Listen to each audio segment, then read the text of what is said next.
I went to an abandoned theme park last week, Lake Shawnee. I went in after dark, alone. That was the mistake. Alright, let me tell you how I ended up here. Lake Shawnee Amusement Park, West Virginia. Built 1926, closed 1966. The history is a lot. Long before the park, this was Native American land, a burial ground. Then, in the 1780s, the Clay family settled here. Several of their children were killed. Then they built an amusement park on top of all of it for the coal miners' families. The deaths didn't stop. The park closed for good after at least 6 people died. A young boy drowned in the pool. A little girl hit by a truck on the rotating swings. They tried to redevelop the land in the 80s, started digging, immediately found bodies, Native American burials. They stopped digging. The rides have been rotting there ever since. People say the land is cursed. I had to see it for myself. Getting in was one thing, the silence was another. It's heavy. All you hear are your own footsteps, crunching on rot. The skeletons of the rides are just there, being eaten by the trees. It feels like you're walking through a dead memory.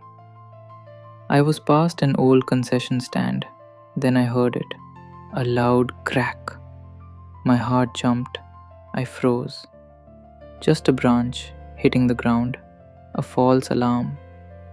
But it shows you how on edge this place makes you. I pushed deeper towards the lake.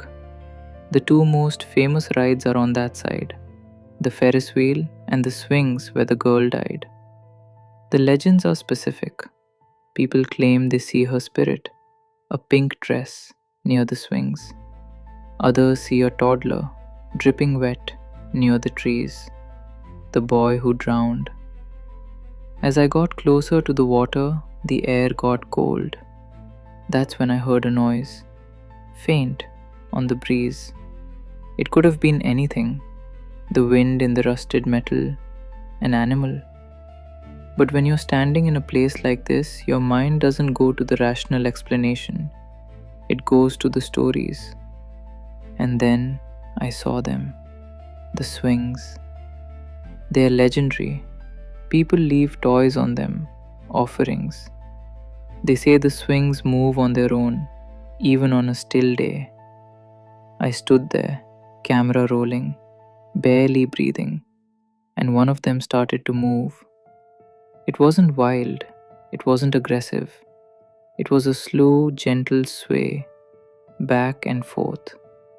There was no wind. The trees weren't moving. Nothing. Just one swing, moving as if someone had just gotten off. That was the moment the thrill turned into real fear. And that's when I heard a sound that wasn't the wind. It was distinct, a soft cry, coming from the direction of the lake. That was it. That was my big mistake. I had severely underestimated this place. The stories weren't just stories. I wasn't alone. My mission was no longer to explore, it was to get out. I grabbed my gear and ran. I didn't look back until the rusted gates of Lake Shawnee were far behind me. I can't explain the moving swing or the sound I heard. When you're standing there in the dark, you feel the weight of what happened on that land. The burials, the tragic deaths of children who were just trying to have fun. It's a place of profound sadness. And after what I experienced, I believe some of that sadness is still there, lingering. What do you think made that noise? Let me know in the comments. And sometimes, when it's quiet, I can still hear it. That one swing, swaying back and forth